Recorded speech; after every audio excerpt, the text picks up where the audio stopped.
Bonsoir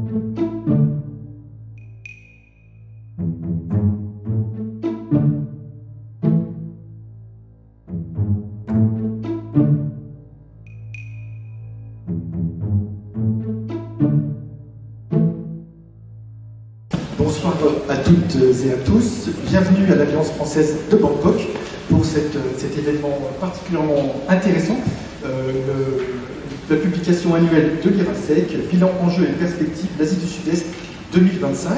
Je suis très heureux de vous accueillir à l'Alliance française. Je suis Jean Bourdin, le directeur, et je passe immédiatement la parole à ma collègue Séverine, qui est la directrice de la Chambre de commerce franco-thaïlandaise. Merci.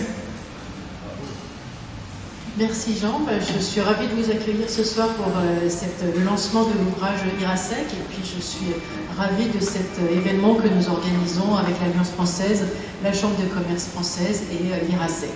Et je passe la parole à son Excellence Monsieur l'Ambassadeur.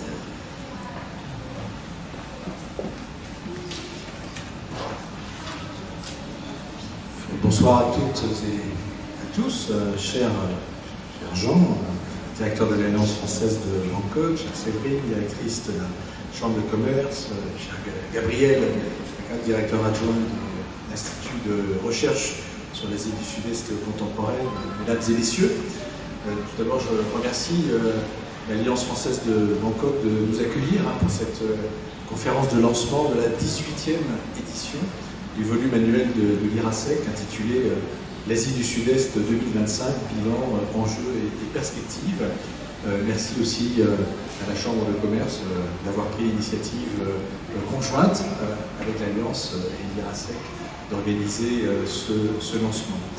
Pour ceux d'entre vous qui n'êtes pas familiers de l'IRASEC, donc l'Institut de recherche sur l'Asie du Sud-Est contemporaine, peut-être quelques mots sur cet établissement qui fait partie du réseau des 27 centres de recherche en sciences humaines et sociales relevant du ministère de l'Europe et des Affaires étrangères, et qui, pour 25 d'entre eux, donc 25 sur 27, dont l'IRASEC, sont gérés en co-tutelle avec le Centre national de la recherche scientifique, le CNRS. Et avec leurs antennes, ces centres sont implantés dans plus de 30 pays sur tous les continents et constituent un outil unique au monde au service de la diplomatie scientifique de la France. Ce réseau, il a été construit dans la durée grâce à la politique de présence sur le terrain engagée par le ministère des Affaires étrangères dès le premier quart du XXe siècle. Et les premières implantations remontent donc à cette époque-là avec l'Institut français d'études arabes de Damas, créé en 1922, et vous imaginez que dans le contexte actuel, je ne cite pas cet exemple au hasard, donc Damas, suivi de la maison franco-japonaise, créée en 1924, grâce à l'initiative de notre ambassadeur de l'époque, que vous connaissez tous, puisque c'était Paul Claudet, et près de 20 ans plus tard, l'Institut français d'archéologie du Proche-Orient à Beyrouth. Alors, si les premiers instituts de recherche du ministère des Affaires étrangères étaient principalement consacrés aux recherches archéologiques et historiques, leur vocation s'est progressivement élargie à l'ensemble des sciences sociales en mettant l'accent sur l'étude des sociétés contemporaines. Interdisciplinaires, ils allient donc entre autres histoire, archéologie, économie, géographie, linguistique et sciences politiques, pour répondre à des questions essentielles du passé et des problématiques actuelles telles que le climat, l'immigration, l'urbanisme et les transitions démocratiques.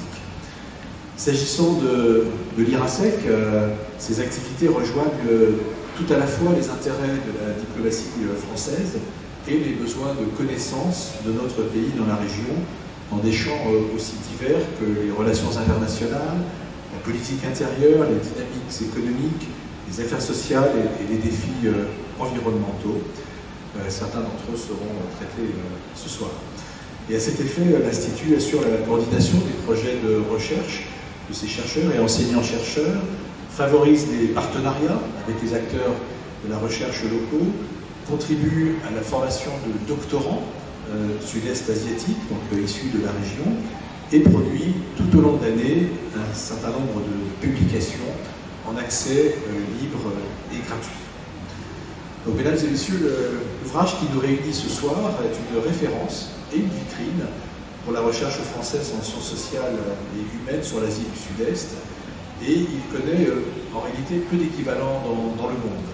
Il fait appel chaque année à une vingtaine de contributeurs pour couvrir les 11 pays de la région. Donc les 11 pays, c'est les 10 pays de l'ASEAN plus Timor-Est, et proposer 5 chapitres thématiques sur des questions d'actualité communes à plusieurs pays. Donc toujours un aspect transversal.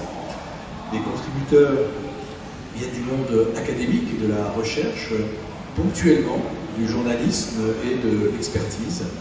Et compte tenu de la variété des thèmes et de la dimension de la zone géographique à couvrir, les éditeurs doivent parfois faire appel à des auteurs étrangers, comme c'est le cas cette année pour l'excellent chapitre sur la Thaïlande que nous devons à Henning Glaser, et qui montre, un Allemand, et qui montre que la recherche française a encore besoin de renforcer ses capacités en Asie du Sud-Est. Le lancement du volume l'Asie du Sud-Est 2025 est donc un moment important pour valoriser les travaux de l'IRASEC, et la conférence de ce soir, dont Gabriel va nous parler un peu plus en détail, vise à présenter de façon synthétique les chapitres par pays qui composent le volume et de proposer 2 zooms thématiques. Le premier concerne la diffusion des maladies vectorielles, notamment la dengue, et le second couvre le vaste thème du travail. Ces 2 thèmes revêtent un intérêt particulier pour la communauté française. Les maladies vectorielles, dont la diffusion reste conséquente dans la région, commencent à se propager en Europe, et de ce fait, l'Asie du Sud-Est constitue un modèle pilote pour leur gestion. Quant à la question du travail, il va sans dire qu'elle a un intérêt direct pour nos ressortissants installés pour leurs activités professionnelles en Thaïlande et dans d'autres pays de la région. Donc je vous remercie pour l'intérêt que vous portez aux travaux de l'IRASEC, et je vous souhaite une excellente soirée informative. J'aurais aimé pouvoir rester, mais j'ai d'autres obligations qui m'attendent. Donc je vous laisse entre les mains de Gabriel et puis ensuite des intervenants. Merci pour votre attention et bonne soirée.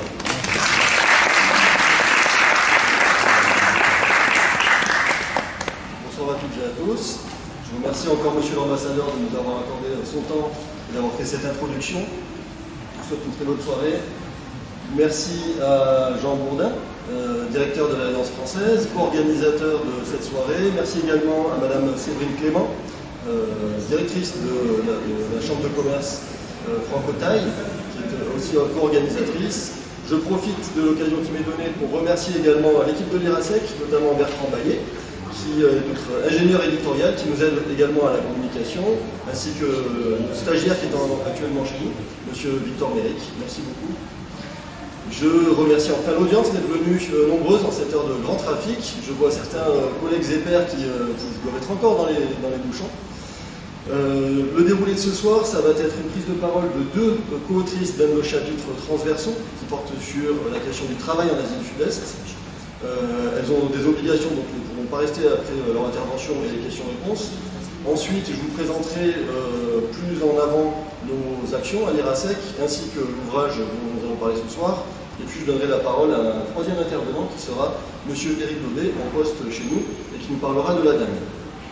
Nos 2 premières intervenantes sont Elsa Lafay de Michaud, professeure en économie politique au département Asie du Sud-Est et Pacifique de l'INALCO à Paris. Elle est responsable du réseau scientifique ASEAN China North, qui a bénéficié pendant plusieurs années d'un soutien du CNRS. Elle est auteure de nombreuses publications sur le capitalisme malaisien et sur les investissements chinois en Asie du Sud-Est. Elle a récemment coédité un ouvrage intitulé The Palgrave Handbook of Political Norms in Southeast Asia chez Palgrave Macmillan à Singapour, dont je suis aussi coordinateur. Et notre seconde intervenante, co-autrice de ce chapitre transversal, est Muriel Péris. Elle est économiste du travail, maîtresse de conférences à l'Université d'Artois, Elle s'intéresse au marché du travail et aux investissements chinois en Asie du Sud-Est. Ses travaux portent aussi sur le déploiement des chaînes de production chinoises et asiatiques et aux conséquences de ce déploiement sur le travail. Mesdames, je vous donne la parole pour une vingtaine de minutes, incluant des questions-réponses avec le public. Merci beaucoup. Bonsoir à tous, merci de nous accueillir, mesdames et messieurs. Merci aussi à l'IRASEC pour son invitation à publier et aujourd'hui à présenter ses éléments de cadrage sur le travail en Asie du Sud-Est, une région dont le travail a été le facteur clé du développement économique tellement impressionnant que nous connaissons. Muriel Péris et moi-même donc allons vous présenter un article qui est un chapitre de l'ouvrage que Gabriel Facal et Jérôme Samuel vous ont introduit. Dans un rapport régional sur la productivité du travail en ASEAN, publié en juillet 2021 par le secrétariat de l'ASEAN, il est rappelé que l'un des plus importants facteurs de la croissance de la région réside dans les progrès constants de la productivité du travail. En effet, entre 1971 et 2018, celle-ci a progressé en moyenne de 3%, 2,96% exactement, par an, ce qui est extrêmement élevé. Selon le secrétaire général de l'ASEAN d'alors, Dato Lim Jokhoi, dans un contexte de refiguration rapide de la globalisation, avec la digitalisation croissante de l'économie et le vieillissement des populations, le monde du travail en Asie du Sud-Est se transforme. L'objectif d'augmenter la productivité à l'échelle de la région s'aligne sur le but commun des États membres d'une croissance robuste et solide, basée sur l'innovation, la technologie, le développement des ressources humaines. La prospérité partagée, le développement des compétences et la productivité en sont assurément la clé. Cette prise de conscience est rare et cette étude sur la productivité du travail en ASEAN était une première. Elle mérite donc d'être soulignée. Elle se veut un déclencheur permettant d'engager des progrès en la matière à l'échelle de la région en intégrant tous les pays de la zone dont les niveaux de productivité connaissent des différentiels très impressionnants. Comme vous le voyez, le Cambodge est à moins de 5% du niveau de productivité de Singapour. Je cite Madame Ida Fazia, ministre de la Main-d'œuvre de l'Indonésie, préfaçant l'étude. Il y a une relation de causalité très forte entre le niveau de capital humain d'un pays et les niveaux de productivité du travail. Pour augmenter la productivité du travail dans la région, il faut développer des programmes d'amélioration du capital humain. L'ASEAN, en tant qu'organisation, a un important rôle à jouer pour aider les États membres à formuler des progrès nationaux et pour s'engager à réduire les grands écarts qui les séparent en termes de productivité du travail. Dans le rapport, l'approche préconisée combine le renforcement des institutions, le soutien des programmes nationaux des États membres par l'ASEAN et la mise en place d'une culture commune en la matière. Cette étude est pionnière et très instructive. Mais si le lien entre le capital humain et la productivité semble bien reconnu dans le travail, de même que la nécessité des progrès de cette dernière, afin de maintenir la région en bonne position dans la compétition mondiale, qu'en est-il des dimensions quantitatives du travail et du lien généralement postulé par la théorie économique entre salaire et productivité? En effet, un soubassement de l'économie régionale ne bénéficie pas tant que ça de l'intérêt des scientifiques et des analyses, alors que c'est une question d'importance majeure, à la fois économique bien sûr, mais également dans les domaines social et politique. C'est donc le but de notre présentation. Vous retrouverez notre article et les références ainsi que certains détails dans l'ouvrage qui vous est présenté aujourd'hui. Ainsi, malgré le dynamisme de des économies d'Asie du Sud-Est et la place centrale qui joue le travail, ce sujet a fait peu l'objet de recherches, en tout cas des recherches souvent éparses. Et là, c'est une vue d'ensemble qu'on vous propose aujourd'hui.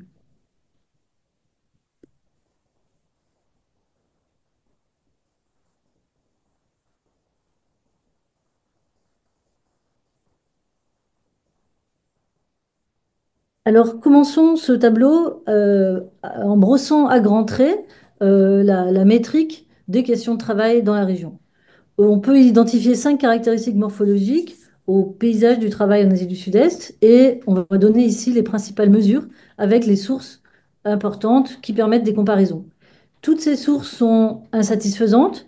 Néanmoins, on peut avancer sur ce sujet à condition de les organiser et de s'y pencher.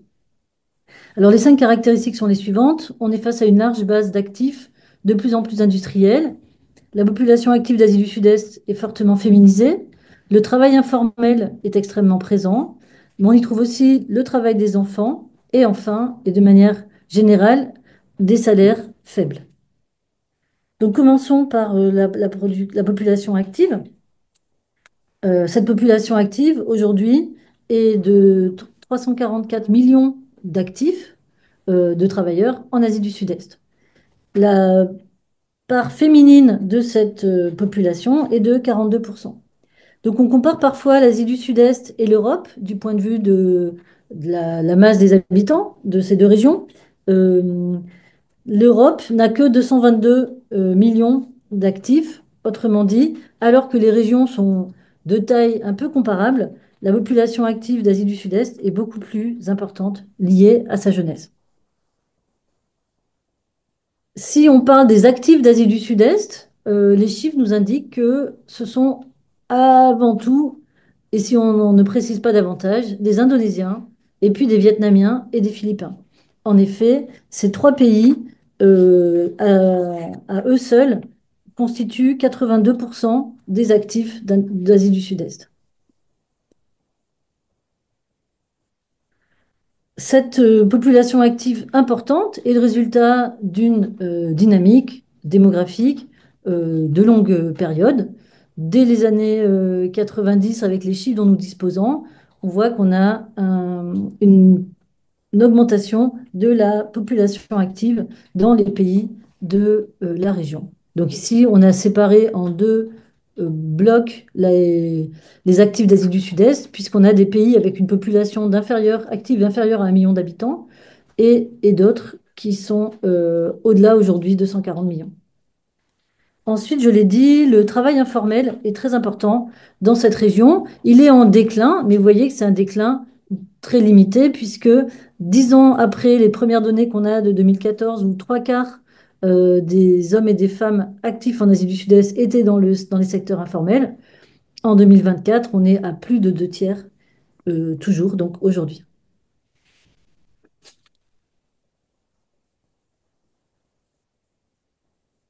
Cet emploi général en Asie du Sud-Est est devenu de plus en plus industriel au fur et à mesure du passage du temps au cours des dernières décennies. Sauf pour deux pays, très significativement, Singapour, dont la part de l'emploi industriel représentait 35% de l'emploi total en 1991 et n'est plus que de 14% en 2022.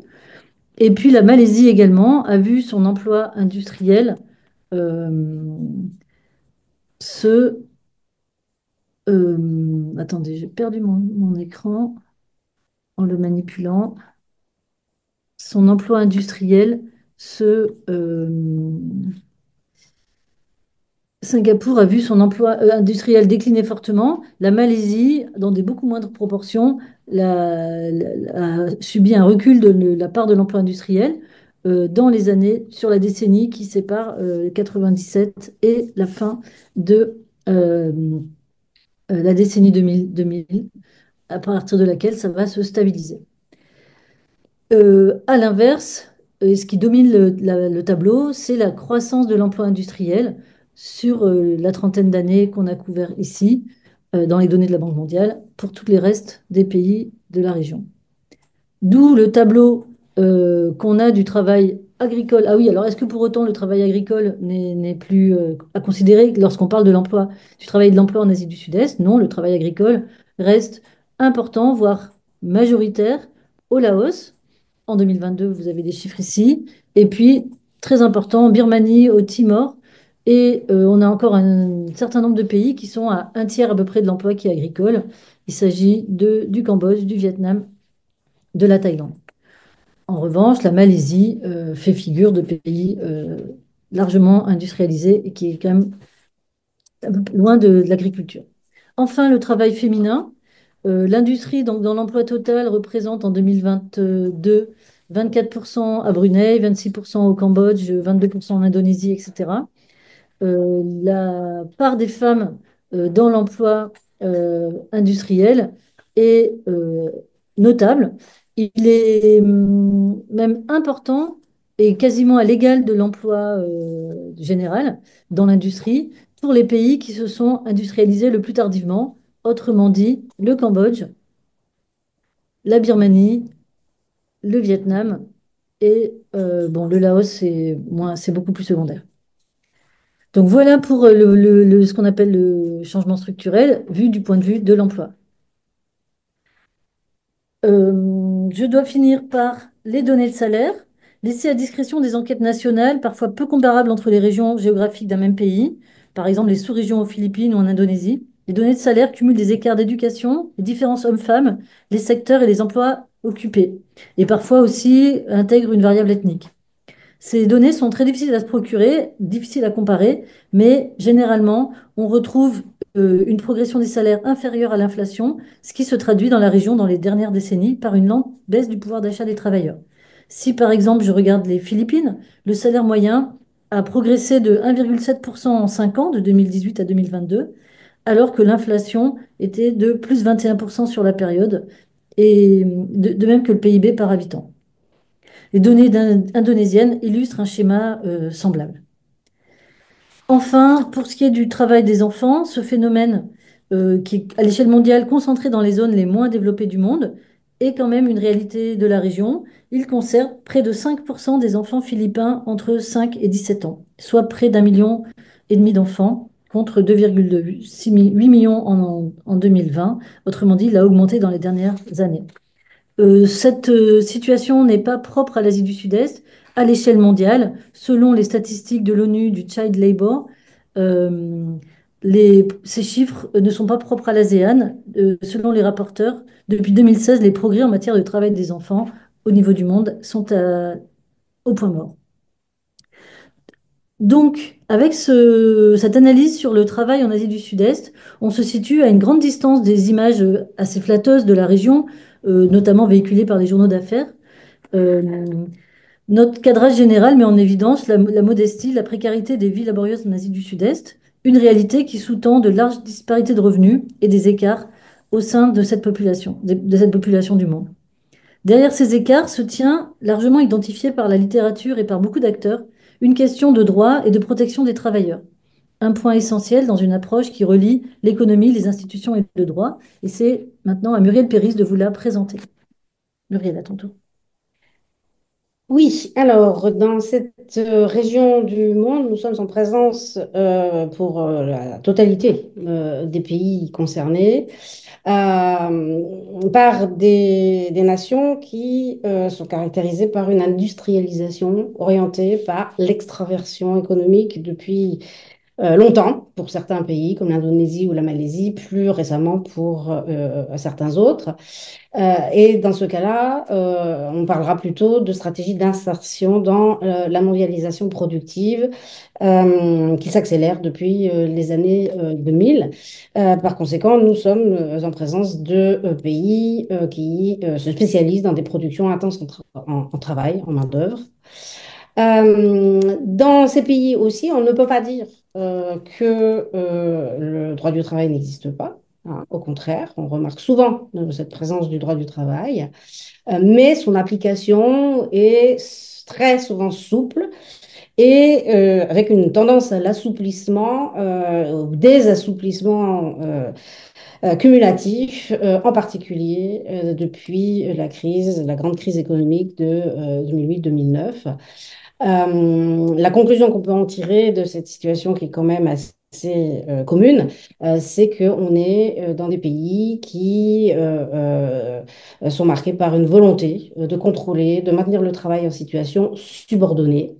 D'autant plus que ça se combine avec des régimes politiques, en fin de compte, peu démocratiques et des auteurs assez remarquables en matière de réglementation dans l'Asie du Sud-Est parle d'insularisation du droit du travail et des droits des travailleurs vis-à-vis en fait de la législation économique. Donc il y a en fait une compatibilité qui est créée entre les stratégies d'industrialisation extravertie et la réglementation du travail, ce qui est in fine assez peu étonnant. Et ça se traduit concrètement parlant ben, par une commune croyance qu'il faut surveiller les travailleurs, qu'il faut corseter les syndicats.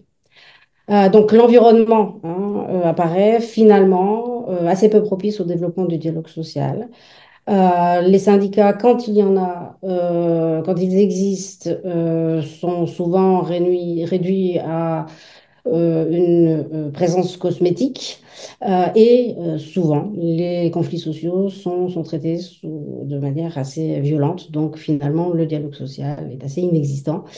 Et tous ces éléments qui expliquent en partie donc, pourquoi la part du travail dans la richesse nationale ne s'accroît pas finalement au cours de ces décennies, ça se traduit aussi par comment dire, par un panorama du marché du travail qui est marqué par la segmentation avec d'un côté des travailleurs en général qualifiés qui travaillent dans les secteurs publics ou étrangers, donc les implantations des firmes multinationales ou de leurs sous-traitants, qui eux, finalement, sont du bon côté du manche, hein, sont protégés par le droit du travail, éventuellement par des syndicats, même s'ils sont que cosmétiques. Et de l'autre, eh bien, il faut nourrir hein, la grande industrialisation, le grand processus d'industrialisation fondé sur des productions intenses en travail, qui sont alimentées donc par des travailleurs peu qualifiés, des migrants qui viennent, des nationaux, donc, mais qui viennent des pays non industrialisés, des pays, ou bien des migrants tout court, c'est-à-dire des étrangers. Et ceux-là, en général, eh bien, sont exclus des protections légales et du droit. Aussi bien qu'à des organisations sociales, syndicales indépendantes. Donc, évidemment, nous allons enclencher sur cette caractéristique de la région concernant le travail migrant.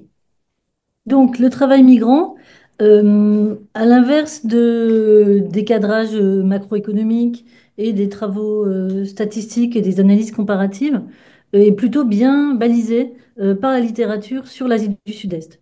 C'est une zone, en fait, en réalité, du monde très marquée par les circulations et les migrations internes. Et nombreuses sont les analyses, à la fois en sociologie, en anthropologie, mais aussi en économie de l'Asie du Sud-Est, qui s'y attellent y compris au niveau de la littérature francophone. Et d'ailleurs, l'IRASEC a publié des travaux sur ce sujet. Donc, la présence des travailleurs migrants du point de vue de l'économie régionale est indispensable à de nombreux secteurs. Alors, dans l'industrie, on a le cuir, la chaussure, qui sont donc des industries anciennes, mais aussi le textile, l'électrique et l'électronique, aujourd'hui massivement, où le recours aux travailleurs migrants est devenu majoritaire. Donc ça, c'est ce qu'on trouve en Malaisie, à Singapour, à Brunei ou encore en Thaïlande. Dans les services de restauration, tourisme, domesticité, qui fait l'objet d'une large littérature, le travail migrant est très très important, voire parfois le seul euh, employé, notamment en Malaisie, ou par exemple pour la sécurité. Enfin, dans l'agriculture d'exportation, les palmiers à huile, le caoutchouc et les autres plantations, le travail migrant est très présent. Ainsi, les plantations, les pêcheries, l'industrie des jeux et casinos en ligne plus récemment font de la main-d'œuvre étrangère la principale source de ressources en travail. Notre phénomène migratoire à l'échelle de l'Asie du Sud-Est est dominé par les migrations de travail. Et là, divers régimes migratoires coexistent, et c'est aussi une caractéristique de la région. On a des migrations sortantes, des pays qui sont spécialisés dans l'exportation de main-d'œuvre migrante contre ce qu'on appelle les transferts de fonds, qui viennent irriguer l'économie nationale. Aux Philippines, en Indonésie ou au Vietnam, ces migrations sont essentiellement sortantes. On a des pays qui sont caractérisés par l'importance de migrations entrantes, donc celles qui répondent aux besoins de la main-d'œuvre évoqués précédemment. Malaisie, Singapour sont les archétypes. Et enfin, on a un modèle hybride où les flux sont dans les deux sens, comme par exemple la Thaïlande, mais le Cambodge lui-même a reçu des travailleurs migrants chinois notamment, de manière à remplacer, à combler pardon, des manques en matière de qualité de main-d'œuvre qualitative et formée. pour indiquer la part des transferts liés aux migrants dans le PIB. C'est les Philippines qui ont la part la plus élevée, avec 9,5% du PIB qui vient de travailleurs étrangers philippins qui renvoient de l'argent au pays. Au Vietnam, on est à 4,5% et au Cambodge, on est à 4,2%. Ce sont les trois pays pour lesquels cette part du PIB est la plus élevée. Les données officielles pour mesurer ces migrants. Alors, les données officielles telles que l'ASEAN Secretariat nous les répertorie en 2023, c'est 9,2 millions de travailleurs migrants, dont 7,1 millions originaires de la région Asie du Sud-Est elle-même. Si on retient ces chiffres, la proportion au sein de la population active locale est de 2,7%, mais là, c'est une moyenne qui n'a pas beaucoup de sens. De manière générale également, selon Loïs Bastide, donc il fait partie des chercheurs français très spécialisés dans les questions migratoires au niveau de l'Asie du Sud-Est, en particulier venant d'Indonésie, on assiste à une dynamique d'augmentation rapide. Entre 2000 et 2020, leur nombre ainsi a doublé. Alors le problème des données n'est pas à négliger.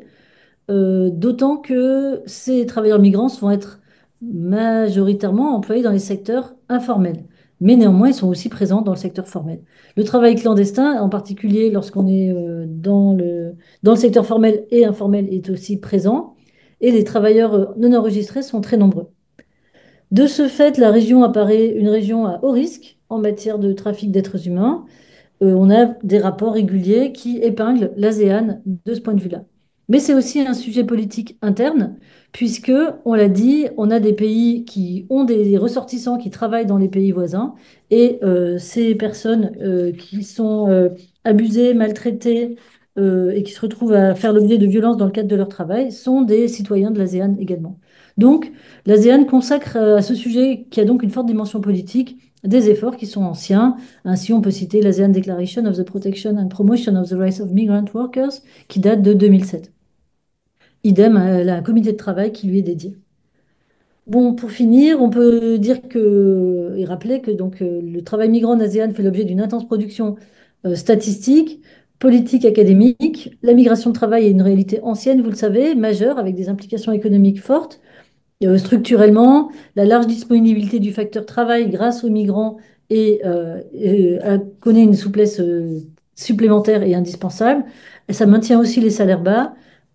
Certains économistes s'inquiètent de cette réalité qui serait un frein à la montée en gamme et au progrès de la productivité. Ça fait l'objet de beaucoup de littérature en Malaisie. Et enfin, d'autres repèrent la nature de spécialisation dans l'exportation de main-d'œuvre pour certains pays qui, au lieu de se tourner vers des produits à meilleure valeur ajoutée et euh,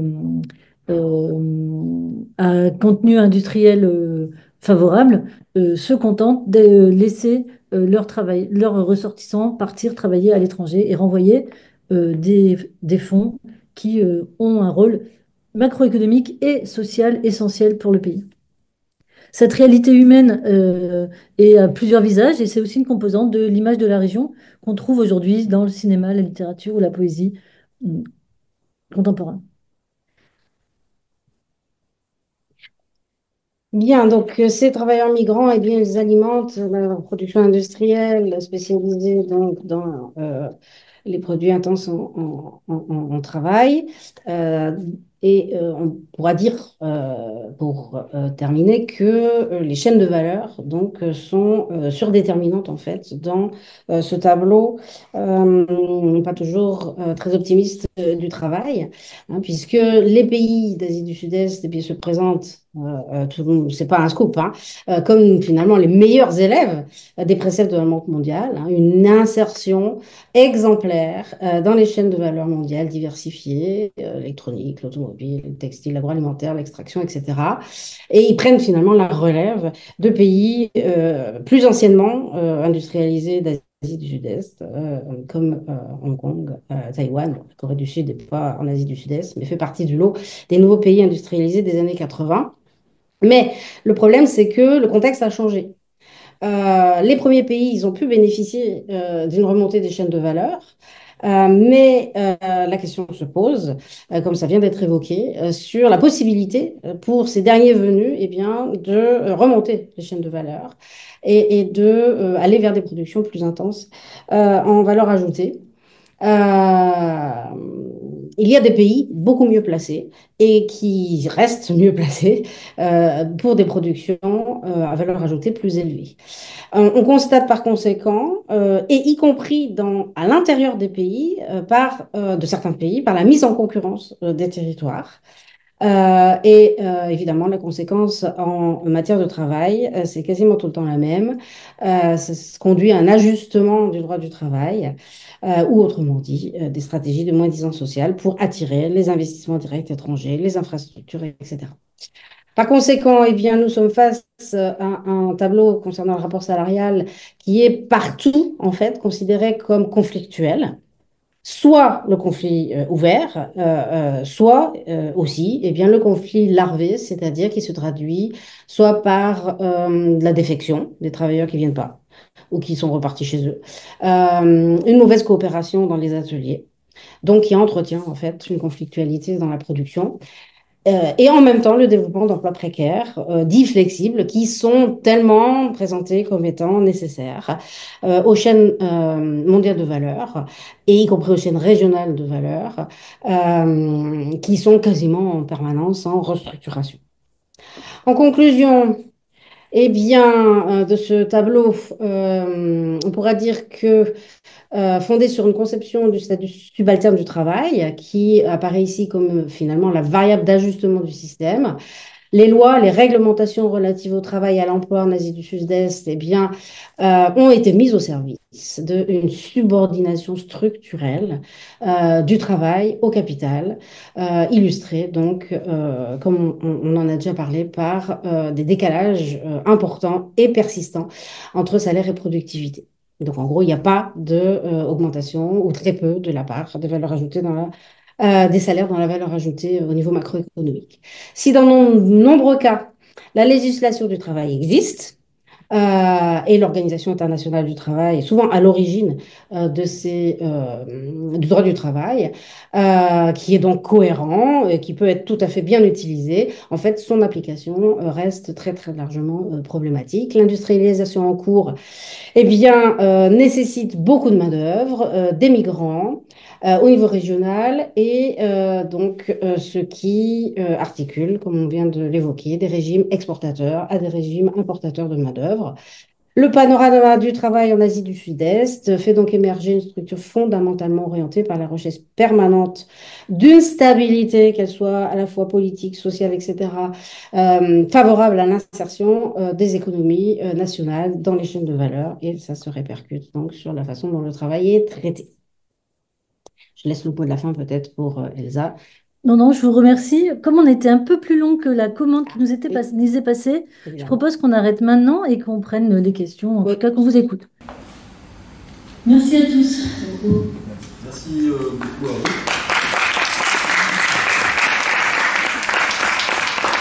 Merci pour la clarté de votre propos. Effectivement, nous avons pris un petit peu de retard, mais il reste quelques minutes. Vous en avez vous-même pour une ou deux questions?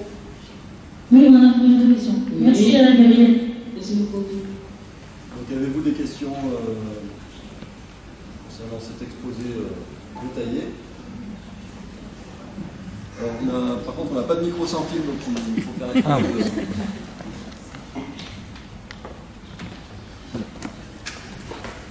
Il est assez longtemps.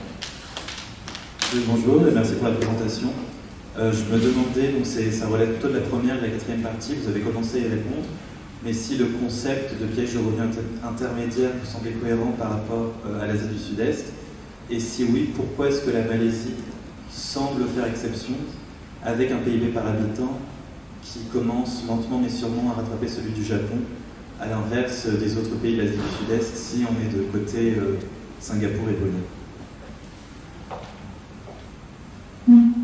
Merci beaucoup. Alors moi-même, j'ai été très intéressée par ce discours qui est arrivé au début des années 2010 sur le piège des revenus intermédiaires, the middle income trap, Et en fait, en travaillant sur le sujet, je suis arrivée à la conclusion que c'était un mot qui sonnait tellement bien que tout le monde s'en emparait, mais en réalité que c'était une véritable coquille vide du point de vue conceptuel. Et donc, il fallait plutôt s'efforcer de s'en détacher assez vite. Ça prend l'air d'une théorie, mais ça n'en est pas du tout une. Et pour moi, le moment où le middle income trap, le discours du middle income trap est arrivé, c'est le moment où, précisément, la crise des subprimes se répercute via le canal du commerce sur la Chine et l'Asie du Sud-Est. Et donc, tous les pays subissent une secousse qu'ils ont très vite comment dire, Évacué. évacuée, oui, surmontée. Et le mot est resté, et tous les États se sont occupés d'essayer de sortir du middle income trap dans lesquels ils n'étaient jamais véritablement entrés. Et d'ailleurs, les trajectoires de croissance montrent qu'il n'y a pas eu de trappe, il n'y a pas de piège. Tout le monde progresse. Et le travail, et derrière le travail, l'accumulation du capital et la mise au travail d'une population active de plus en plus large est le vrai moteur d'une dynamique d'accumulation à la fois du capital et d'augmentation de la production et des exportations qui, pour l'instant, rencontrent des limites écologiques majeures, hein, et qui vont bientôt, enfin certainement se refermer sur la région, mais en tout cas, il n'y a pas vraiment de middle income trap, non. On a Non. plutôt des rebondissements Mhm. tout le temps, ça rebondit tout le temps. Oui, bah oui, parce que l'insertion dans les chaînes de valeur, il pourvoit, Voilà. en fait. Y a-t-il une Mais dernière merci pour la question? question, ce qui me permet de répondre ça. J'avais fait une conférence à Singapour à I6 là-dessus, longuement, et j'avais écrit un petit peu sur le sujet, mais je n'avais pas complètement déployé l'argumentaire par écrit, donc je ne peux pas vous y renvoyer, mais voilà ce que je pense. Merci. Merci beaucoup. Bien. S'il n'y a pas de dernière question, si une dernière. Merci. Bonjour. J'avais une question par rapport en fait à la plus-value qui est réalisée par les entreprises ou les groupes vis-à-vis en fait des salaires qui sont on va dire bloqués ou en tout cas restreints à l'augmentation. Qu'est-ce qui se passe pour cette plus-value? Où va l'argent? Est-ce qu'il est redistribué comme on peut le voir en Europe dans les dividendes ou est-ce qu'il sert à autre chose? Notamment en Thaïlande actuellement, là on est en mars et en avril, il va y avoir la distribution des bonus.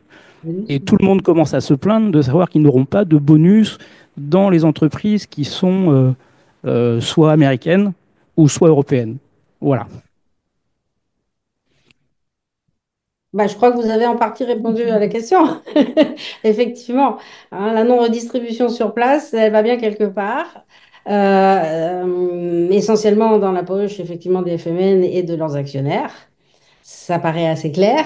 C'est pour ça, hein, en grande partie aussi, que la Banque mondiale est aussi friande de ce genre de modèle et chercherait à montrer en exemple à quasiment au monde, reste du monde, hein. Euh, ou bien, deuxième approche, étant donné que ce sont quand même, bon, ce sont des industries de main-d'œuvre en grande partie, sauf, j'imagine, pour tout ce qui est de l'extraction, et y compris dans l'agriculture. Il doit y avoir quand même pas mal de capital. Ça va aussi dans l'investissement. Il faut renouveler, soit il faut étendre les chaînes de production, ou les mines, ou les exploitations de palmiers à huile, etc. Ou si on ne peut pas les étendre en termes de surface, on cherche à intensifier la culture. Donc ça nécessite quand même beaucoup de capital. Et donc voilà, c'est les deux options, hein. C'est simple, hein. Si ça ne va pas du côté du travail, c'est que ça va du côté du capital. Alors effectivement, lorsqu'on étudie le partage de la valeur ajoutée entre travail et capital en Asie du Sud-Est, on est dans des niveaux de partage pro-capital très très élevés à l'échelle mondiale et qui se sont peu transformés avec la progression de l'industrialisation, de celle qu'on on a l'impression qu'il y a une progression des niveaux de vie. On voit les gens vivre beaucoup mieux aujourd'hui qu'il y a 20 ans, bien sûr, mais néanmoins, c'est une progression qui est moindre que l'enrichissement qui est généré dans la région. Et effectivement, les taux d'investissement à l'échelle de l'Asie du Sud-Est a des taux d'investissement très élevés par rapport à la moyenne mondiale, et ça, ou des pays en développement. Et donc, on a un peu les deux aspects de la réponse. Il y a une partie ça va beaucoup vers le capital, et ce capital, en partie, se réinvestit, et ça, on a des taux d'investissement élevés en Asie du Sud-Est, qui est aussi un trait de la macrodynamique C'est ce qui régionale. explique les gains de productivité. Ouais. Donc, j'espère que c'était pas trop macroéconomique, notre lecture, mais vous allez avoir d'autres éléments qui vont, dans le cadre de cette soirée, compléter le tableau des transformations en cours dans l'Asie du Sud-Est en 2025. Merci pour les questions, merci pour les réponses surtout et pour votre disponibilité. Je ne sais pas si vous nous voyez en fait, mais... On vous voit et on vous salue, ça fait plaisir de voir Gabriel. Bonsoir à tous et merci bonsoir, d'avoir été là. bonne journée à Lille si j'ai bien compris. Merci. Au revoir.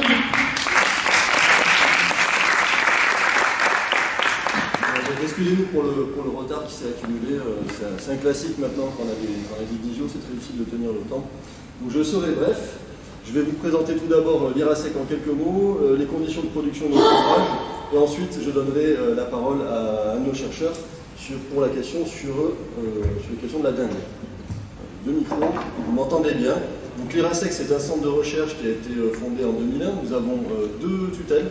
La première, c'est le CNRS, et ensuite le ministère des Affaires étrangères, au travers de l'ambassade de France, puisque nous faisons partie du service culturel de l'ambassade, service de coopération culturelle et scientifique de l'ambassade. Nous sommes en sciences humaines et sociales dans toutes les disciplines. Je suis anthropologue, nous avons des économistes, comme vous l'avez vu, des géographes, sciences de la santé, etc. Et nous couvrons les 11 pays d'Asie du Sud-Est, avec nos chercheurs qui sont en délégation depuis les universités ou qui viennent du CNRS, qui sont là pour 2 ans, et aussi avec un réseau de chercheurs associés, nous en avons environ une vingtaine, qui pour certains travaillent avec nous depuis plusieurs années. Nous avons également un ensemble de partenaires locaux dans pratiquement tous les pays de la région, et plus particulièrement, comme vous l'imaginez, en Thaïlande, notamment avec Chulalongkorn, nous avons un accord cadre avec eux, avec Thammasat University aussi, avec Maïdol, avec Chiang Mai University, et bientôt aussi avec Chiang Rai, nous avons déjà plusieurs collaborations avec eux. Et nos travaux, ils sont triples. Tout d'abord, un travail de recherche, d'accueil des scientifiques et de coordination de la recherche. Ensuite, un travail de publication. Nous avons plusieurs supports, plusieurs collections, notamment cette collection phare qui est l'Asie du Sud-Est, bilan, enjeux et perspectives. Et puis, notre troisième volet d'action, c'est celui de la formation masterale et pour les étudiants de licence, ponctuellement, mais surtout pour les doctorants au travers d'une école d'hiver que nous organisons chaque année, sur des thématiques qui changent elles aussi chaque année. Donc, nous avons lancé cette action à partir de 2022 sur des études études urbaines. Ensuite, l'année dernière, en 2023, c'était sur les migrations. Cette année, sur le développement durable. Et l'année qui vient, ce sera probablement sur les langues minoritaires. Et à chaque fois, ces écoles d'hiver, elles ont pour particularité qu'elles accueillent une vingtaine d'étudiants, pratiquement uniquement sud-est asiatiques, en partenariat avec une université thaïlandaise et une université d'un autre pays de la région, ce qui permet à ces étudiants de découvrir, pour certains pour la première fois, d'autres pays de la région, d'autres cultures académiques et d'autres façons de voir les questions auxquelles ils s'intéressent. Donc cet ouvrage que je vais vous présenter maintenant, vous pouvez le télécharger à partir d'un QR code. C'est la politique éditoriale du CNRS, donc libre accès, gratuit, en intégrale.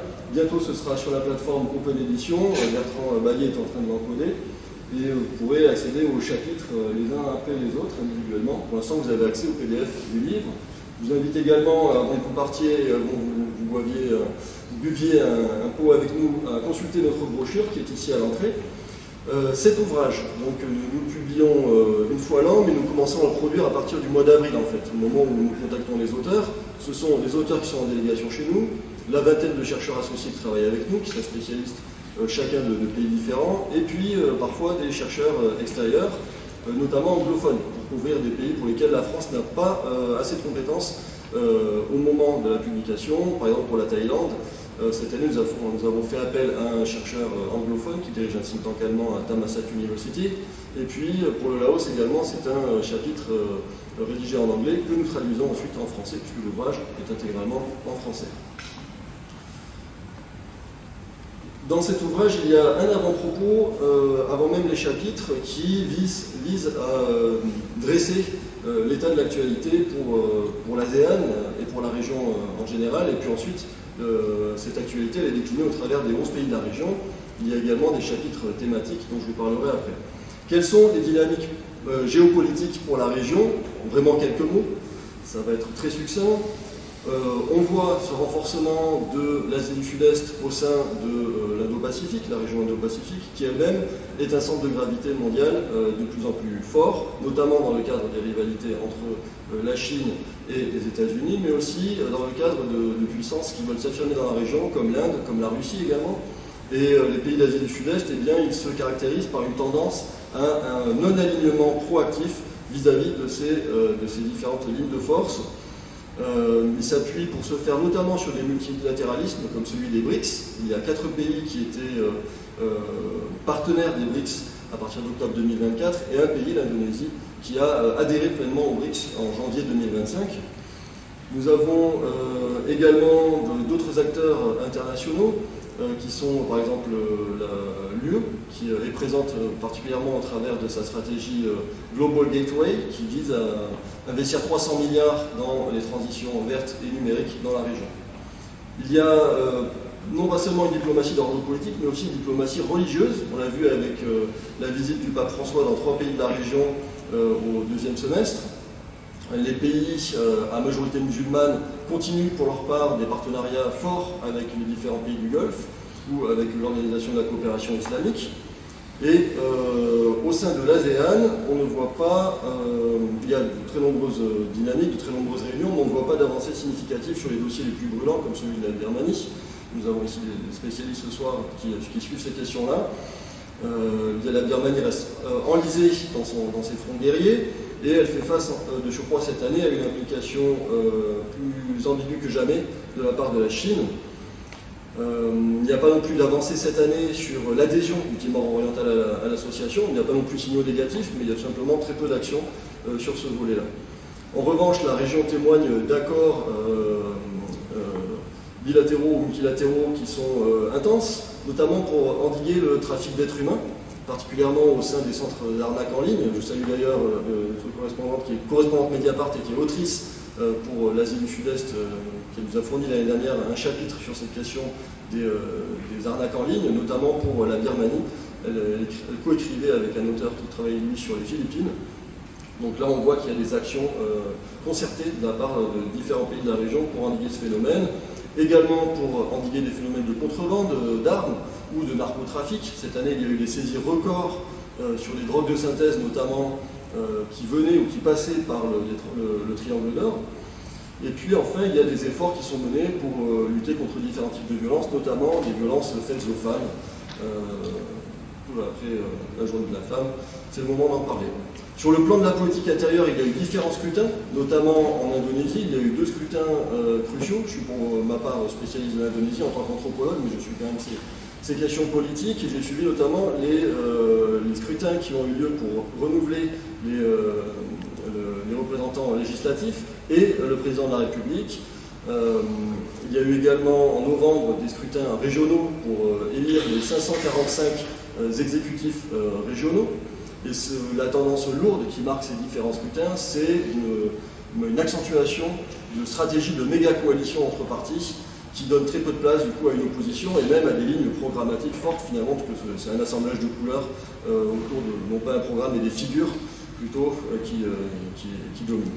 En Thaïlande, le 16 août, il y a eu le vote conjoint de la Chambre des représentants et des représentants du Sénat, qui a désigné pour Première ministre Madame Paetongtarn Shinawatra, ce qui marque un peu plus le retour sur la scène politique de la famille Shinawatra. Le Cambodge, enfin, voyait sa 5e élection sénatoriale, au cours de laquelle le Cambodian People's Party a remporté 55 des 58 sièges à pourvoir, ce qui marque un peu plus la poursuite de la mainmise sur le politique de la dynastie de Hun Sen et ses fils Hun Manet et Hun Mani. Sur le plan des défis environnementaux, les 2 grosses patates chaudes, ce sont le réchauffement climatique et la dégradation de la biodiversité et l'interaction en fait, entre ces 2 phénomènes, avec des records de chaleur qui ont été battus l'année dernière et qui le seront probablement encore cette année, et puis les conséquences que ça a sur la disparition d'espèces, des herbiers ou d'autres bioespèces, d'animaux en particulier. Alors face à ces enjeux, il y a de nombreuses discussions entre les différents pays de l'ASEAN pour atteindre une neutralité carbone. Nous en sommes très loin, les rythmes sont très lents pour la décarbonation, particulièrement de l'énergie, et les rythmes sont aussi inégaux entre les différents pays. Il y a plusieurs pays qui ont relancé des usines à charbon. L'Indonésie prévoit de convertir 3 millions d'hectares de forêt en terres arables. Et puis, il y a un consensus pour davantage d'investissements miniers dits durables dans la région. Dans le secteur énergétique, les efforts de transition sont aussi marginaux, par exemple pour se tourner vers le nucléaire civil de la part de la Thaïlande ou des Philippines, ou pour investir dans le solaire. C'est c'était un petit peu plus accentué pour la Thaïlande et pour le Cambodge. Les menaces environnementales, elles se rappellent aussi aux populations au travers des catastrophes. Mais cette année, on commémorait les 20 ans du séisme puis du tsunami qui a ravagé les côtes thaïlandaises, indonésiennes, du Sri Lanka, de l'Inde et de 9 autres pays de l'océan Indien, et qui a fait entre 230 et 280 millions de victimes dans la région. Il y a d'autres enjeux régionaux qui sont couverts par les contributeurs de l'ouvrage dans 5 chapitres thématiques. Vous voyez ici les 11 chapitres pays, pardon de ne pas les avoir présentés plus tôt. Et puis 5 chapitres thématiques, un qui concerne les nouvelles capitales sud-est asiatiques, notamment la capitale indonésienne, Nusantara, sur l'île de Kalimantan, à Bornéo, la capitale Putrajaya, la nouvelle ville Putrajaya, en Malaisie, et puis Naypyidaw, en Birmanie. Un second chapitre traite de la gouvernance de l'eau et particulièrement de la gestion de l'eau potable dans différents pays, particulièrement l'Indonésie. Il y a un autre chapitre qui traite des migrations.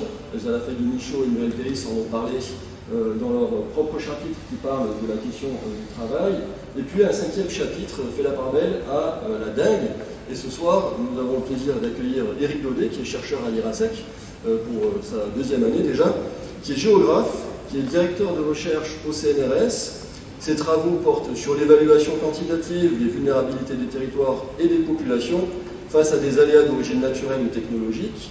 Ces recherches portent aussi sur la modélisation et la simulation numérique pour évaluer les mesures de mitigation et portent aussi sur les stratégies de gestion des risques.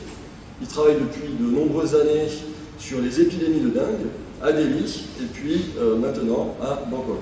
Donc cher Eric, je te laisse la parole pour une quinzaine de minutes, à l'issue desquelles nous aurons des questions-réponses. Merci.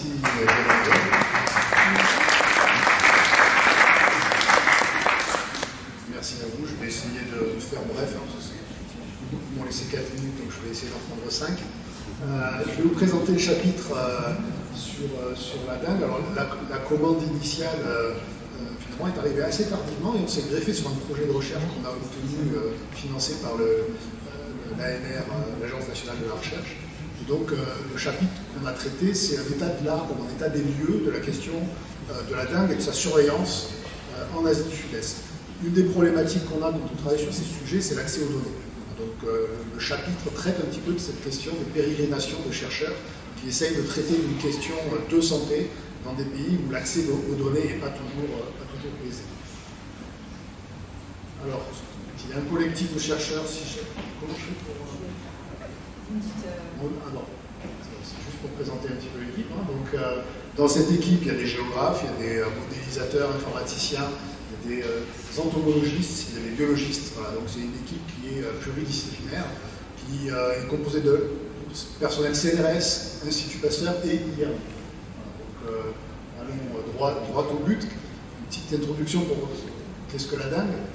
Si vous vivez depuis longtemps en Thaïlande, vous avez peut-être vous-même été confronté à ce sujet. C'est un arbovirus, c'est-à-dire que c'est un virus qui est transmis par un arthropode, en l'occurrence un moustique vecteur. Entre 2000 et 2020, on a vu une explosion du nombre de cas déclarés, puisqu'on est passé à peu près à 500 000 cas dans les années 2000, à plus de 5 millions de cas officiels déclarés en 2020, avec à peu près 5 000 décès annuels qui sont enregistrés. Une géographie de la maladie, il n'y a pas de carte alors que je suis géographe, mais la géographie de la maladie de la dengue, c'est une maladie tropicale et subtropicale. Si vous reprenez un planisphère et qu'on représente l'incidence de la maladie, toute la ceinture tropicale et subtropicale est rouge. Alors, avec le changement et le réchauffement climatique, le moustique, puisqu'il est question de moustique dans cette intervention, il va progressivement s'éloigner de cette ceinture tropicale. Et aujourd'hui, on trouve ces moustiques vecteurs dans des zones continentales, dans des zones tempérées. Vous avez tous entendu parler du moustique tigre en France, en Italie, en Espagne. La dengue, il y a 4 sérotypes. On les appelle classiquement dengue V1, dengue V2, dengue V3, dengue V4.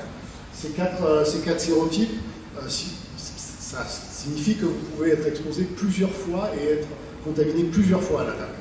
Lorsque vous êtes contaminé une première fois, vous allez développer une immunité qui, pour quelque temps, est croisée, c'est-à-dire que vous allez être tranquille si une autre épidémie se réalise dans les mois qui suivent, parce que potentiellement vous êtes immunisé contre les 4 sérotypes, et ensuite il y a une spécialisation des anticorps sur le sérotype qui vous a contaminé, et donc vous pouvez être, si de nouveaux sérotypes circulent, vous pouvez être contaminé une deuxième fois, éventuellement une troisième fois à l'avenir.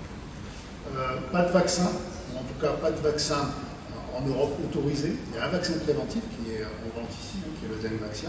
Il y en a un autre qui s'appelle le Qdenga, qui sont préconisés, ces vaccins, dans des zones endémiques, c'est-à-dire où le virus circule depuis longtemps, et sur des tranches d'âge qui sont de 6-45 ans, voire plus tard, 12-45. Pourquoi? Parce qu'on va privilégier plutôt des personnes qui ont déjà été exposées une première fois au virus.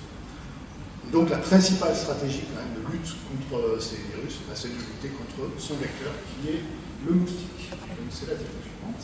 Alors il y a deux moustiques qui opèrent et qui sont des très bons vecteurs de la dengue, du virus de la dengue. Ici c'est Aedes aegypti, et puis chez nous, dans les zones tropicales, en France, c'est plutôt Albopictus, son petit cousin. La différence entre les deux, principalement, c'est les gîtes qui vont privilégier. On a des Aedes qui aiment bien les gîtes qui sont faits par les humains, donc tous les pots de fleurs que vous laissez dans vos jardins, l'eau de condensation des climatiseurs qui tombe dans les petits pots pour pas que ça fasse des flaques. Donc, toute cette eau est colonisée par Aegypti. Donc lui, il préfère les gîtes qui sont artificiels. Puis son cousin Albopictus, lui, va privilégier plutôt les gîtes naturels, les trous dans les arbres, les cônes des fleurs qui peuvent recueillir un petit peu de l'eau. Ce qui fait que quand on regarde la géographie de ces deux populations de moustiques, lorsqu'ils sont présents au même endroit, dans une même ville, eh bien on va trouver plutôt de l'Aedes aegypti en centre-ville, là où il y a du béton, et l'Albopictus en périphérie urbaine, là où il y a des jardins. Alors ce moustique, il a une activité, c'est un moustique du jour. Ici, ce que vous avez du mal à lire, c'est tout simplement les pics d'agressivité des moustiques par tranche horaire. Alors comment on fait? Alors, il y a plusieurs manières de le faire, c'est qu'on s'assoit, et puis on va compter le nombre de fois où les moustiques vont venir essayer de vous piquer, c'est ce qu'on appelle du landing. Donc en fait, ici, vous voyez qu'on a des pics d'agressivité le matin, quand vous prenez le petit déjeuner sur la terrasse, et puis plutôt le soir en fin de journée, quand vous prenez l'apéritif sur la terrasse. En journée, il est beaucoup moins actif parce qu'il fait très chaud. Et la nuit, à la différence de son cousin qui transmet paludisme, il n'est pas actif, il dort.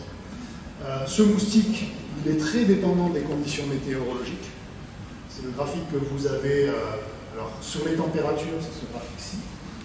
Vous n'arrivez pas à le lire, mais vous me faites confiance. Il est très confortable entre 20 et 26 degrés. C'est ces températures de confort qui vont maximiser à la fois sa durée de vie et sa biologie. En dessous de 10 degrés, il n'est plus opérationnel. Le Albopictus passe même en diapause, c'est-à-dire qu'il va ralentir son activité pour devenir opérationnel lorsque les températures et la durée de luminosité durant la journée deviennent plus fréquentes. Et puis ce graphique-ci, c'est le résultat de simulation de modèle qui montre, alors les petits points rouges, non, les points bleus, pardon, ce sont les taux d'agressivité horaire des simulations que l'on réalise. Et les points rouges, ce sont les incidences de cas de dengue journaliers qui sont enregistrés à Bangkok sur 2 années. L'intérêt de cette figure, en fait, c'est de vous montrer que, comme on a des moustiques qui sont très déterminés par les conditions météorologiques, la présence d'eau et des températures qui sont clémentes, eh bien, on peut faire des modèles qui sont relativement robustes pour prédire à la fois le nombre de piqûres journaliers, les densités de population de moustiques, et ça corrèle relativement bien avec les cas de dengue qui sont enregistrés.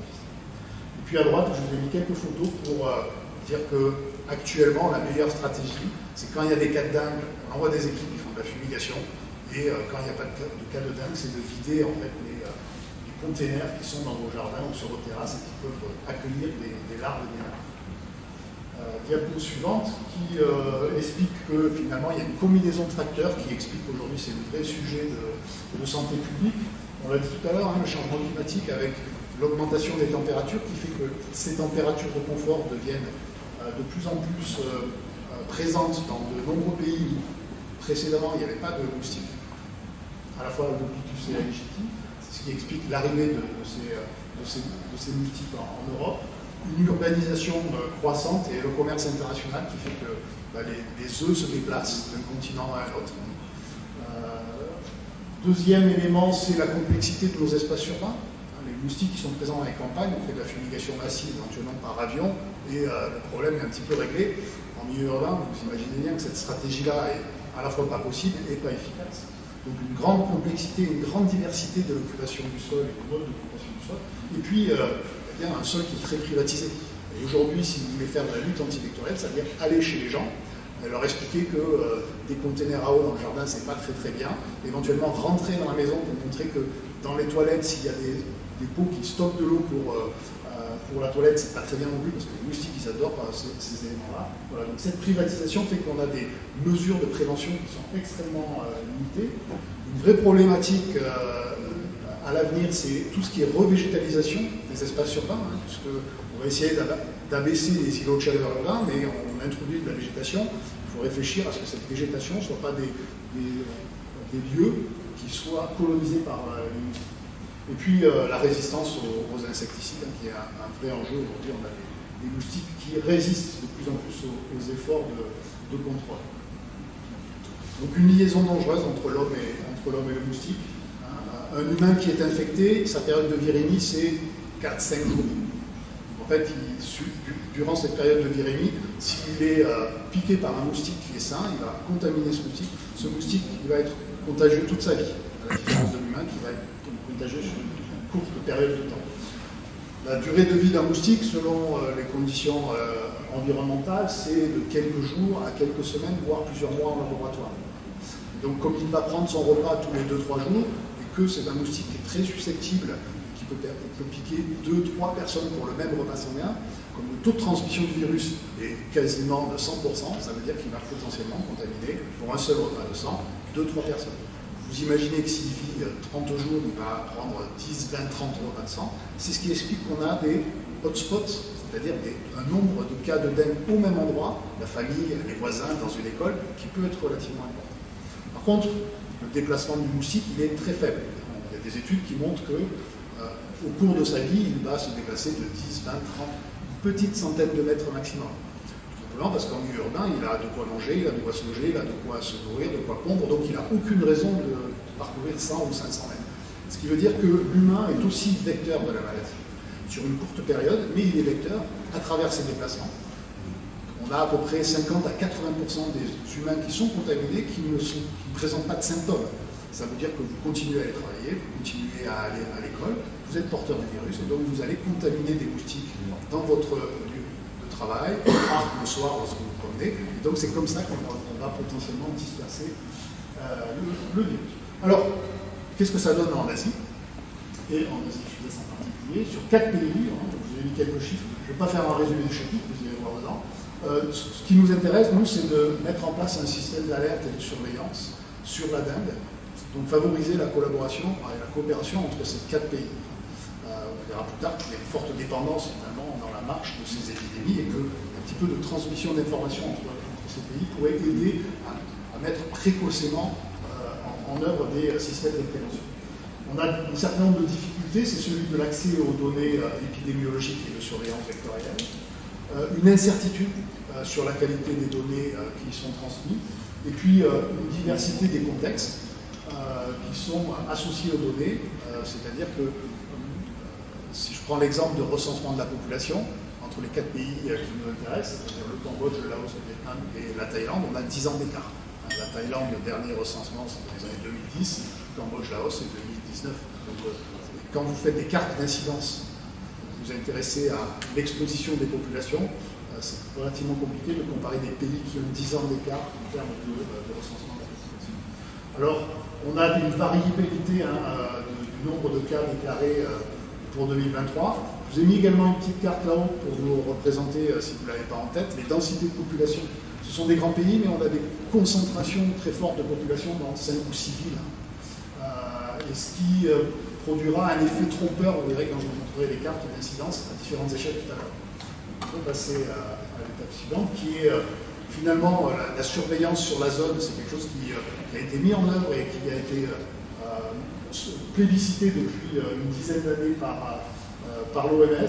C'est assez peu réalisé pour X raisons, essentiellement probablement politiques. C'est toujours difficile de partager les données entre ces pays. Et donc c'est un petit peu l'objet du projet CIRA. Alors dans ce chapitre, on fait un état des lieux de comment sont construits les systèmes de surveillance, comment sont déclarés et détectés les cas, quelle est la définition des cas, c'est-à-dire est-ce qu'on a des définitions de cas qui sont identiques pour les 4 pays ou au contraire qui sont différentes, quelles sont les autorités compétentes, est-ce qu'il y a un système d'alerte et est-ce que les données sont accessibles. Alors moi, ici pour résumer, la seule ligne qui va m'intéresser, c'est qu'il y a non partout sauf pour la Thaïlande. C'est-à-dire que si vous cherchez des informations sur l'incidence de la dengue au Laos, au Vietnam et au Cambodge, en fait, vous n'aurez pas de données. Et la Thaïlande fournit depuis longtemps ces données en open data à l'échelle de la province et toutes les zones. Ce qui permet quand même, donc il y a quand même des biais, hein, évidemment, on peut toujours aspirer des données par différentes méthodes. Ça ne permet pas de mettre en place un système de surveillance et d'alerte qui soit public. Ce graphique, il vous montre l'incidence de la maladie depuis 2005 jusqu'en 2025. Il y a 2 éléments qui sont intéressants dans ce graphique. C'est la saisonnalité. Vous voyez qu'il y a les 4 pays qui sont représentés. La saisonnalité, c'est-à-dire que vous voyez que les pics sont extrêmement synchrones les uns par rapport aux autres. Si je mettais les données de mousson, en fait, vous verrez qu'on suit exactement les épisodes de mousson à l'échelle ici du mois. Tout simplement parce que quand il pleut, les gîtes en eau se remplissent, les œufs éclosent, les larves et les nymphes se développent et ça fait des moustiques. Quand il fait chaud, il n'y a plus d'eau, les moustiques se dissèquent, tout le monde meurt et on attend l'épisode pluvieux suivant. Donc il y a une saisonnalité qui est remarquable ici.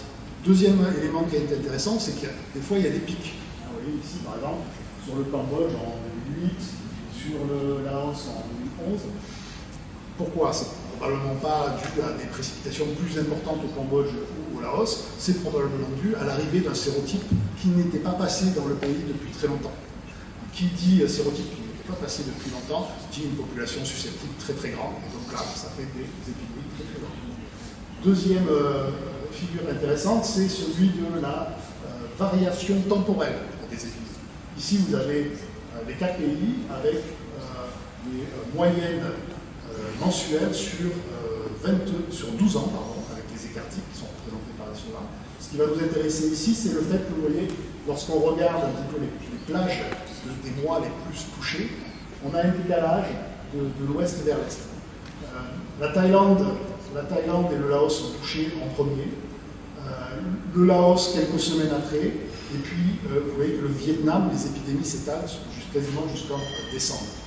Donc si on peut représenter ce phénomène temporel de cette manière-là, c'est qu'il correspond complètement en fait, au décalage de la mousson et aux vagues de propagation de la mousson dans l'espace.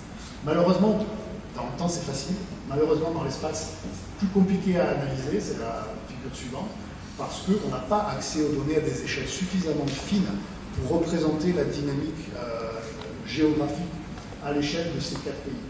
Alors que c'est un des enjeux de montrer que les mobilités peuvent potentiellement expliquer ces vagues de diffusion en plus du caractère météorologique. C'est ce dont je vous parlais tout à l'heure, non, on va rester sur la même. C'est que la cartographie, évidemment, induit une lecture biaisée du phénomène. Vous avez l'impression que le Cambodge et le Laos, c'est le chaos, parce qu'il y a de la dengue de partout. Ce sont des données à l'échelle nationale et pas des provinces comme dans les autres pays. Donc il faut bien s'imaginer ici que le Laos, l'incidence est quasiment confinée au Vietnam, à Vientiane, que tout le reste du pays est à des taux d'incidence relativement faibles. Donc il y a un effet cartographique lié à l'échelle qui est perturbant. Ce qui n'existerait évidemment pas du côté de la Thaïlande, puisqu'on a une échelle d'analyse qui est beaucoup plus fine. Dernier élément, ce vers quoi on tend. C'est une cartographie et une analyse spatiale de la maladie qui est beaucoup plus fine. Ça, ce sont des données auxquelles on a accès à travers une collaboration avec les ministères de la Santé des 4 pays et les centres disease control.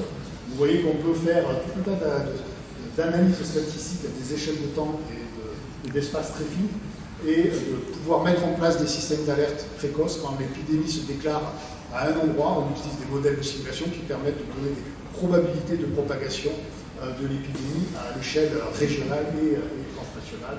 C'est l'objectif du projet qu'on développe. Voilà, j'ai fini pour ma présentation. Merci beaucoup, je vous renvoie au chapitre si vous voulez en savoir un petit peu plus sur la dame.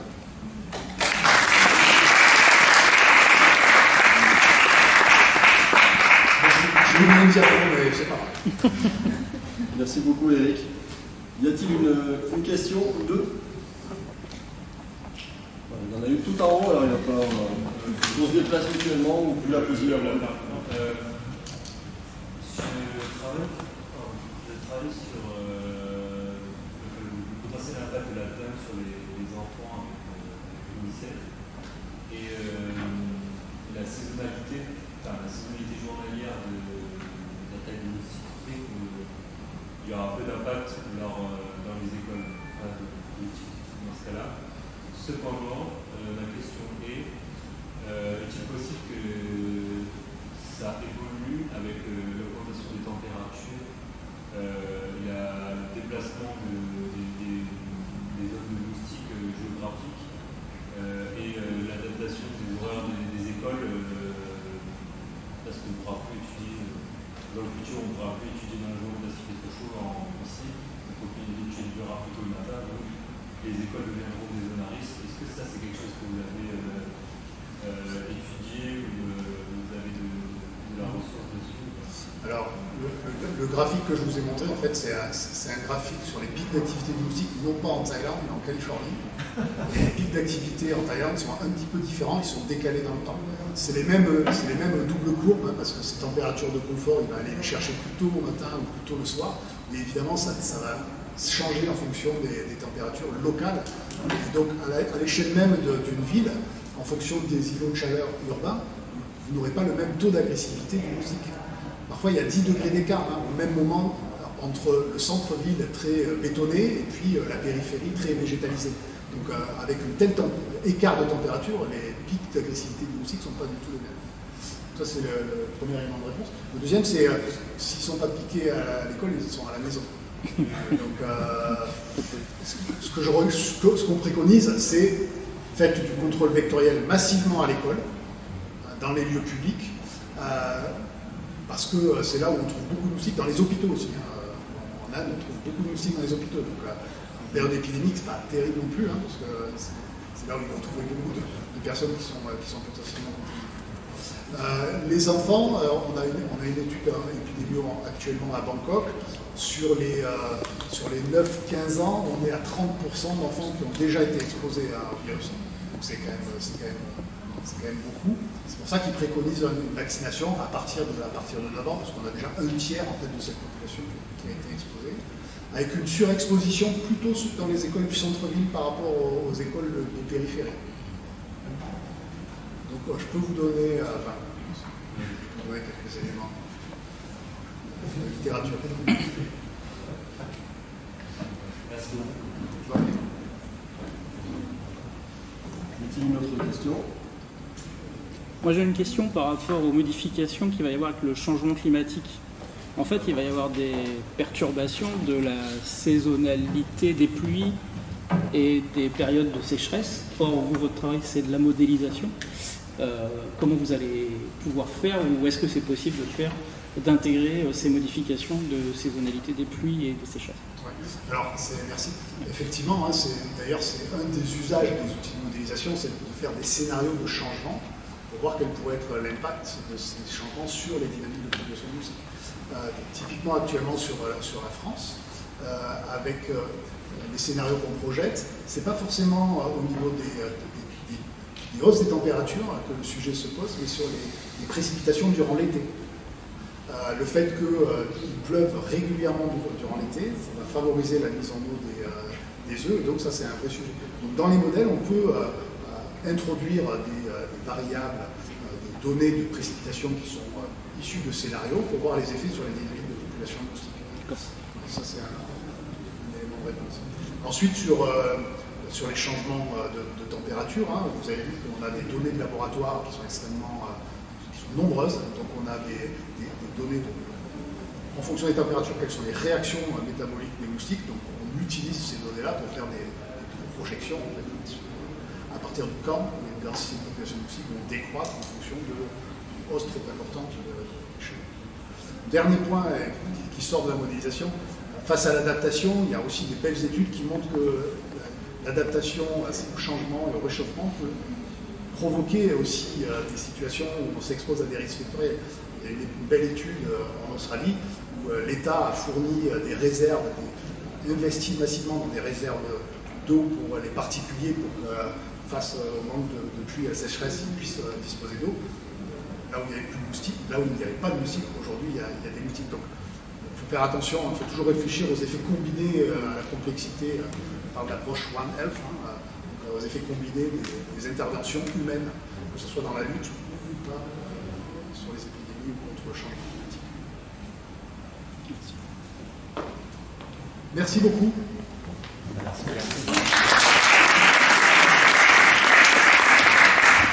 Merci beaucoup. Il ne me reste plus qu'à clore cette soirée. Remercier encore une fois l'Alliance française, l'assistance technique, la communication. Merci beaucoup à la Chambre de commerce. Et merci aux intervenants. Et merci beaucoup à vous aussi pour votre intérêt et votre attention. Donc...